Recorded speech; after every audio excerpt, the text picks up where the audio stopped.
우리가 잘 아시는 것처럼 오늘이 교회력으로 종료주일입니다.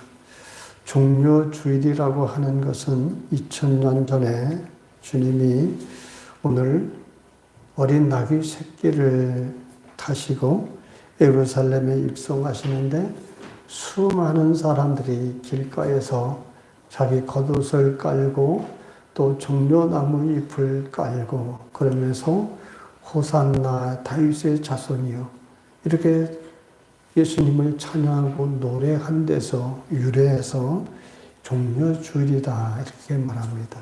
그리고 종려주일은 또 다른 말로 고난주일이라고도 하는데 이 날을 기점으로 해서 일주일 동안에 주님이 많은 고난을 당하시고 십자가에 죽으시고 사흘 만에 부활하십니다. 그래서 내일부터가 고난주간이 시작이 됩니다. 주님은 이제 자신이 세상을 떠날 날이 아주 가까웠음을 이제 아시고 제자들에게 이렇게 당부를 하십니다. 우리 34절과 35절을 같이 봅시다. 시작. 새 계명을 너희에게 주노니 서로 사랑하라. 내가 너희를 사랑한 것 같이 너희도 서로 사랑하라. 너희가 서로 사랑하면 이로써 모든 사람이 너희가 내 제자인 줄 알리라. 아멘. 주님은 이제 본인이 떠나고 나면 남겨질 제자들을 향해서 서로 사랑하라 이렇게 당부를 하십니다. 그런데 그냥 사랑하라 이게 아니고 뭘 말씀하시죠? 내가 너희를 사랑한 것 같이 그렇게 사랑해라. 보통 사랑이 아니라 내가 너희를 사랑한 것 같이 서로를 사랑하라 이렇게 당부를 하십니다. 그러면 주님이 먼저 보여주신 사랑만큼 사랑하라고 우리에게 말씀하셨는데 그럼 예수님은 우리에게 어떤 사랑을 베푸셨을까요? 첫째로 주님은 우리를 향해서 끝까지 믿어주고 참아주신 사랑을 해오셨습니다. 예수님은 3년 동안 제자들을 데리고 다니면서 제자들에게 많은 것을 가르치셨죠. 그리고 여러 가지 훈련을 제자들이 받았습니다. 그럼에도 불구하고 제자들이 어떻게 됐습니까? 예수님이 십자가에 매달릴 때 또는 군병들에게 잡힐 때 다 도망쳤습니다. 또 수제자 베드로는 예수님을 멀찍이 따라갔지만 한 계집종이 너는 예수님의 제자가 아니냐 이 말에 따지는 그 말에 그 자리에서 뭐라고 말했죠? 내가 주님을 모른다. 심지어는 저주하면서까지 모른다라고 했습니다. 이런 일이 닥치기 전에 베드로는 이런 얘기를 했습니다. 내가 죽기까지 주를 떠나지 아니하리라. 죽으면 죽어도 주님과 함께 할 것이다 라고 고백했던 사람이 베드로입니다. 그러나 한 작은 계집종의 그 말에 예수님을 부인하고 그리고 저주까지 했던 겁니다. 이런 제자들, 이런 허물 많고 믿음이 없는 이 제자들을 주님은 그래도 버리지 아니하시고 끝까지 기다리시고 믿어주셨습니다. 그걸 어디서 알 수 있습니까? 예수님이 부활하시자마자 제자들을 만나서 이놈들 나를 그렇게 사랑한다고 믿는다고 했던 너희들이 다 도망쳤느냐라고 책망하시지 않았습니다. 제자들을 다시 만나주시면서 그들에게 당부하신 게 뭡니까? 내가 승천해 가더라도 너희는 이 세상 끝까지 복음의 증인이 되라 부탁을 하셨습니다.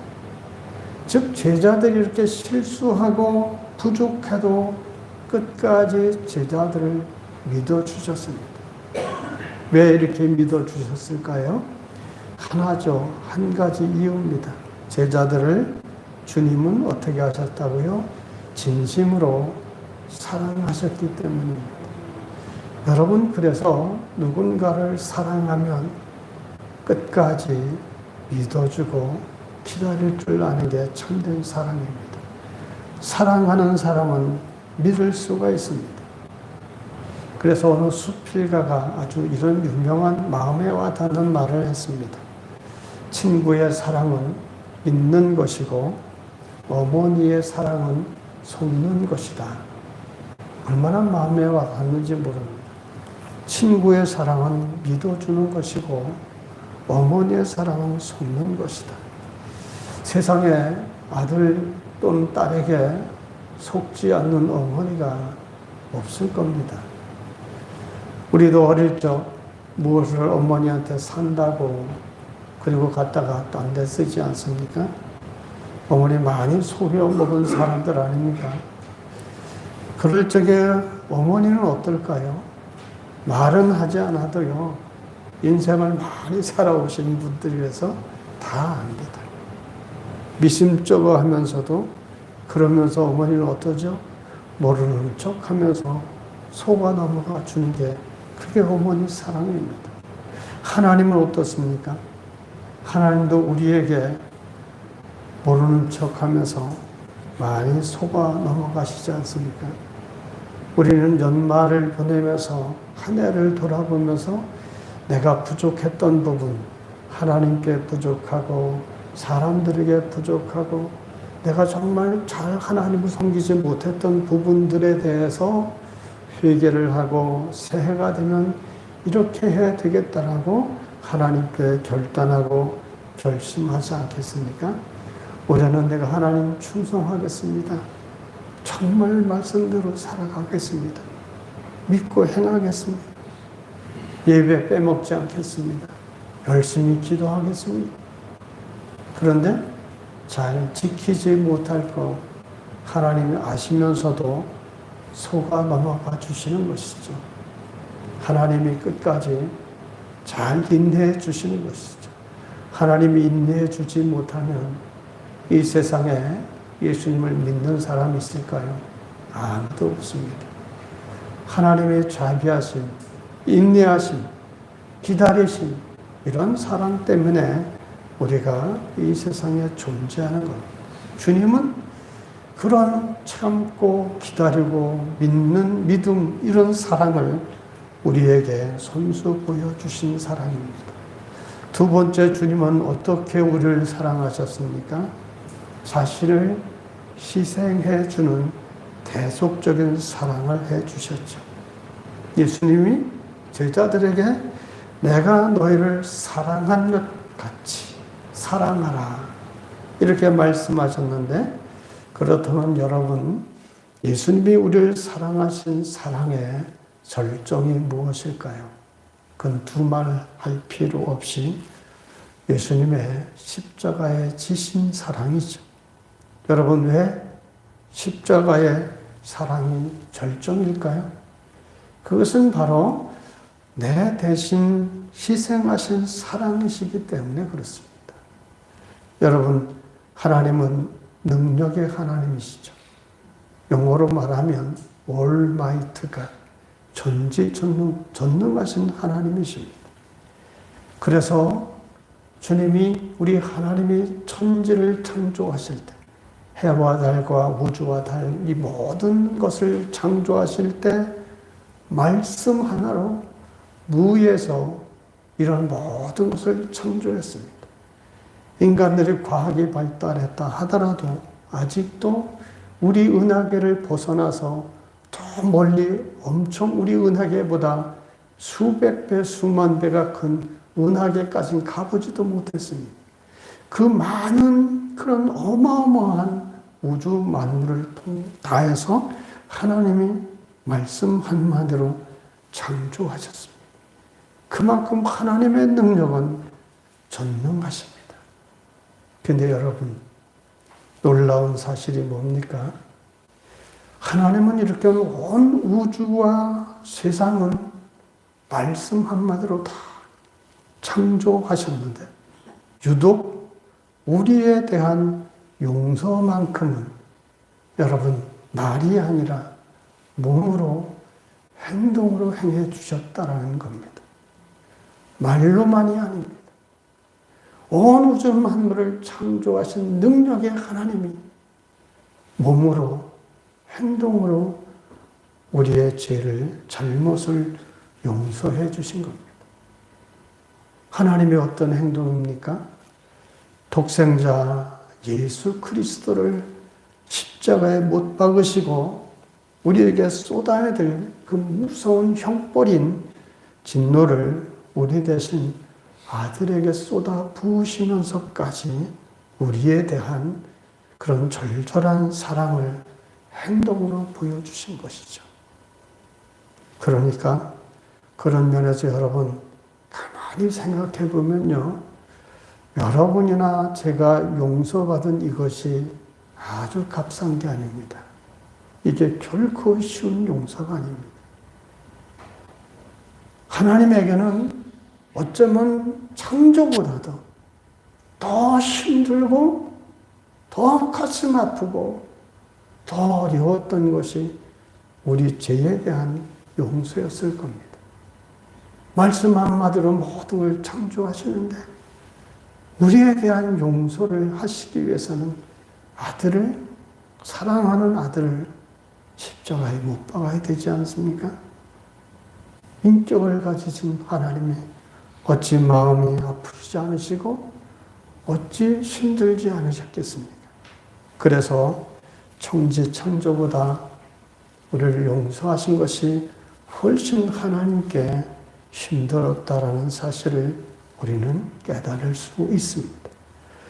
하나님은 우리의 죄를 용서하신다는 구체적인 행동으로 독생자 예수님으로 하여금 십자가에 죽으시도록 해서 우리 죄를 다 책임지시고 그 형벌인 진노를 대신 받도록 그렇게 행하셨습니다. 이것이 여러분 말이 아니라 이것이 진짜 용서고 그런 사랑을 온몸으로 하신 분이 바로 예수님이십니다. 그래서 예수님이 뭐라고 합니까? 내가 너희를 사랑한 것 같이 사랑하라. 말이 아니라 구체적인 행동으로 사랑하라는 겁니다. 내가 너희를 사랑한 것 같이는 말이 아니라 구체적인 행동을 통한 사랑을 말합니다. 요즘에 사람들이 외롭다 보니까 반려견, 반려묘, 여러 이런 애견 또는 여러 가지를 많이 기르지 않습니까? 그래서 이런 내가 사랑하고 이뻐하는 이 예를 들어 반려견임 또는 반려묘, 고양이 이런 것들을 향해서 유튜브에 보면 별의별 걸 다 해줍니다. 목욕을 시키고 미용을 시키고 색깔을 입히고 옷을 입히고 발톱을 깎아주고 색칠을 하고 별의별 일을 다 합니다. 그런데 여러분 그렇게 애지중지하는 이 반려견이 눈이 하나가 망가진다면 여러분은 그 사랑하는 그 반려견을 위해서 여러분의 눈을 빼줄 수 있습니까? 아마 세상 천지에 그런 사람은 없을 겁니다. 그런데 하나님은 어떻습니까? 여러분 우리는 우리 자신을 잘 생각해 봐야 됩니다. 냉철하게 하나님과 우리 사이를 보면요. 하나님에게 우리는 어떤 존재입니까? 하나의 피조물에 불과합니다. 하나님이 만드신 피조물에 불과하죠. 옹기장이가 흙덩이로 뭘 만들듯이 그런 존재에 불과한 게 하나님과 나의 관계입니다. 우리에겐 그런 하나님께 엄밀하게 보면 그런 창조물에 불과한 존재죠. 그런 창조물에 불과한 우리를 하나님은 어떻게 사랑하셨습니까? 자신의 독생자를 대신 희생하시면서까지 사랑하신 겁니다. 그래서 하나님의 사랑은 바다를 찬송가에 있는 것처럼 먹물 삼고 하늘을 두루마기 삼아서 다 그 감사함과 큼을 기록한다 하더라도 다 기록할 수 없을 만큼 우리 이성의 한계를 뛰어넘은 위대한 사랑인 겁니다. 그런 주님의 사랑, 위대한 희생의 사랑으로 우리를 사랑하시면서 너희도 그렇게 서로 사랑하라고 했습니다. 여러분, 우리 옆에 사람하고 서로 한번 고백 한번 해볼까요? 사랑합니다. 시작. 사랑합니다. 사랑합니다. 내가 너희를 사랑한 것 같이, 예수님이 우리를 사랑한 것 같이 우리 서로 사랑할 줄 알아야 합니다. 입술만이 아니라 여러분, 주님은 구체적으로 행동하셨어요. 사랑을 위해서 구체적으로 행동이 따라야 사랑이 뒷받침되지 않습니까? 세 번째로 하나님이 주님은 우리에게 어떤 사랑을 베푸셨는가 하면 우리를 변화시키는 사랑을 해주셨습니다. 사람은 좀처럼 변하지 않습니다. 옛날 어른들 말에 검은 머리 짐승은 챙기지 마라, 그런 말이 있습니다. 머리 검은 인생은 아무리 잘해줘도 안 바뀐다라는 겁니다. 대부분이 그래서 10가지를 잘해주다가도 한 가지만 좀 잘못하면 배반하고 배신하고 욕하고 그러고 가지 않습니까? 인간이 참 이렇게 변화하기 쉽지 않습니다. 근데 주님은 내가 너희를 사랑한 것 같이 너희도 사랑하라. 이 말씀은 하나님의 사랑을 깨달은 사람은 성령으로 변화돼서 사랑의 사람이 된다는 내용입니다. 내가 너희를 사랑한 것 같이 너희도 사랑하라. 이것은 하나님의 사랑을 성령의 감동과 감화, 이런 걸로 내가 하나님의 사랑이 얼마나 큰가를 깨달은 사람은 그렇게 사랑할 수 있다는 것. 언제 한번 말씀드린 적이 있는데 텔레비전에 김치 먹는 그런 개가 나온 적이 있습니다. 세상에 이런 일이 거기에 보면 거기에 오래전에 나왔는데 김치만 먹는 개가 있습니다. 이게 개가 고기만 먹어도 뭐 당연한데 김치만 먹는 거예요. 그래서 왜 그런 일이 있을 수 있는가? 이 개가 길을 잃어버렸답니다. 오랫동안 굶어서 기운이 없어서 쓰러져 있는데 지나가는 할머니가 이 개를 불쌍해서 집으로 데려갔어요. 할머니가 너무 가난해서 먹을 게 김치와 밥밖에 없는 겁니다. 그래서 개에게 먼저 김치를 주니까 개가 맛있게 김치를 먹고 그때부터 김치만 먹게 되는 개가 되었다는 겁니다.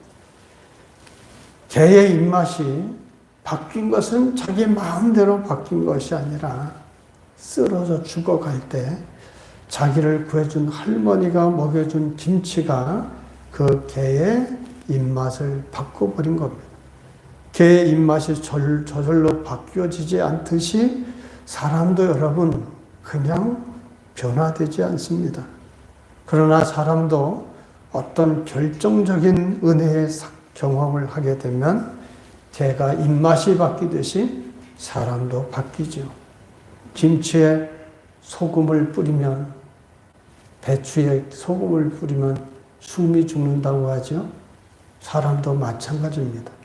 하나님의 놀라운 은총을 받게 되는 그런 경험을 얻게 되면 그 사람이 변화와 중생의 역사를 경험하게 됩니다. 개가 김치만 먹는 것은 말도 안 되지만 개가 죽을 지경이 되니까 큰 변화가 온 거죠. 사람도 마찬가지입니다. 그러나 교인들 중에도요, 열심히 교회를 다녀도 아직 입맛이 바뀌지 않은 교인들이지. 교회를 여전히 다녀도 여전히 세상이 좋고 교회를 다녀도 여전히 술 맛이 꿀맛 같고, 교회를 가더라도 기도하라고 하면 잠만 쏟아지고, 성경을 보라고 하면 보기도 전에 잠이 쏟아지고, 노름판에 가면 밤을 새워도 지겹지 않은 사람들이 있습니다. 교회만 다니지만 바뀌지 않은 사람들이죠. 그러나 이런 사람들도 하나님의 은혜를 입게 되면 놀랍게 변화되는 때가 있습니다. 그런데 우리에게 이런 중요한 결정적인 은혜의 사건이 주어지는데 그게 무엇인가 하면 바로 나를 사랑하셔서 대신 죽으신 예수님이 있다는 이 사실, 이 역사적 사실이 실제로 내게 놀라운 감화와 감동으로 다가오는 은혜의 역사가 있을 때 굉장한 충격을 받게 되고, 거기서 나 같은 초라하고 보잘것없는 인생을 위해서 돌아가신 하나님의 아들에 대한 놀라운 사랑에 감격하게 되면 그때부터 영적으로 바뀌어지는 겁니다. 사람이 깨달아지는 것이죠. 오래된 얘기입니다만 김중근 대학 CCC 회장 목사님 말씀 여러분 잘 아실 겁니다. 이분의 고향이 전라남도 신안군의 지도섬에 있는 곳인데, 이분이 학생 시절에 목포에 나갔다가 어느 성당 앞에서 한 신부를 만나게 됩니다. 그 신부가 이 김중근 학생을 유심히 보더니 교회 들어와서 구경해라.